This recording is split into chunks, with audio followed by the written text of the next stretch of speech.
인터넷에서 못된 직장 상사 대응법이라는 글을 본 적이 있다. 상사의 인정 욕구를 충족시키며 자신의 입장을 이야기하라는 내용인데, 팀장님 정말 대단하시네요. 어떤 게 부족한지 알려주시면 고치겠습니다. 같은 예문들이 있었다. 그런데 댓글들을 읽어보니 현실성이 없다는 반응이 많았다. 네가 내 상사를 만나봐라. 그 말이 나오나. 개그우먼 김숙이 미용실에서 드라이가 뜨겁다는 표현을 고기 탄다 고기 타로 표현하는 걸 보면 솔직하면서도 위트가 있다. 그런데 막상 내가 따라하려니 어딘가 어색한 건 사실이다. 화법체계 사례나 예문의 한계가 바로 이 지점이다. 내가 겪는 상황이나 상대에 딱 맞아떨어질 수 없을 뿐더러 나에게 꼭 맞는 언어도 아니다. 사실 완벽한 창작은 없고 원칙을 설명하기 위한 예문은 도움이 된다. 하지만 예문은 예문일 뿐 완벽한 대본이 아니다. 관계에 대해 정확한 답을 찍어주는 일타 강사는 없고, 설령 어떤 화법의 매뉴얼이 완벽하다 해도 모든 사람이 사용한다면 사랑합니다 고객님처럼 형식만 남을 뿐 힘을 잃게 된다. 그렇기에 가장 중요한 건 기본적인 원칙은 지키되 나에게 맞는 언어로 만드는 것이고, 그러려면 응용과 연습은 필수다. 내 경우에는 화가 나는 상황에 직설적으로 표현할 때가 있는데, 화낼만 했다는 생각이 들어도 어딘가 찝찝한 기분이 남는다. 그래서 상대의 행동이 아닌 나의 감정에 초점을 맞추라는 원칙을 내 언어에 적용했는데, 황당하다, 뭐 하시는 거냐 같은 표현이 나오려 할 때 당황스럽다, 난처하다 같은 표현으로 바꾸어 말했다. 그렇게 하니 내 감정을 표현하면서도 후회할 일이 줄어들었다. 우리는 삶을 개선하기 위해 많은 것을 배운다. 카드 할인받는 법을 배우기도 하고, 인도네시아 요리를 배우기도 하고, 운전하는 법을 배우기도 한다. 그런데 우리의 언어만큼 삶에 많은 영향을 미치는 게 있을까? 화법은 천성이 아닌 기술이다. 저절로 완성되지 않으니 타고난 것이라 어쩔 수 없다고 여겨선 안 된다. 조금 더 매끄럽게 이야기하는 법을 배우고 나를 지킬 수 있는 언어를 발견하며 연습하고 수정하고 시도해 나가자. 나를 지켜주는 언어는 그렇게 만들어진다. 말하라, 모든 진실을. 하지만 말하라, 비스듬히. 에밀리 디킨스.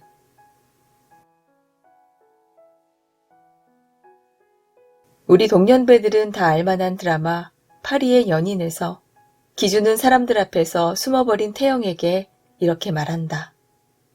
왜 말을 못해? 이 남자가 내 남자다. 왜 말을 못해?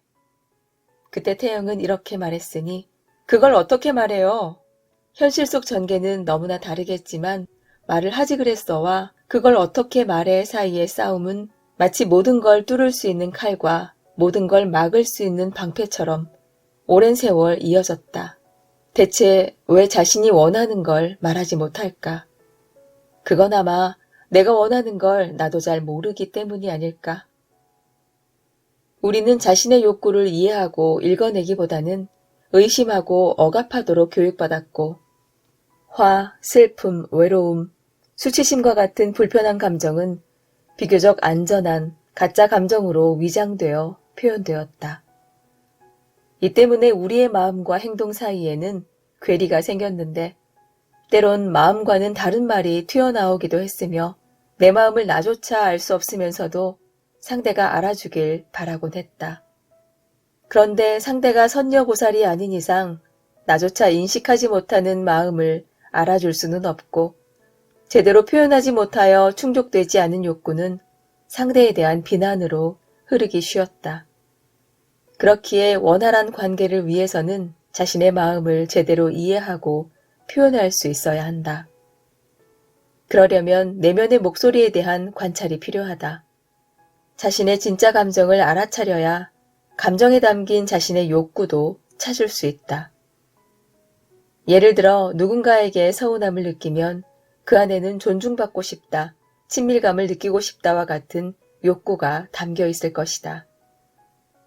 마음에 대한 어휘를 늘리며 자신의 진짜 감정이 가리키는 좌표값을 찾아야 한다. 때론 인정하고 싶지 않은 불편한 감정도 있겠지만 인정해야 비로소 그 감정을 다룰 수 있다.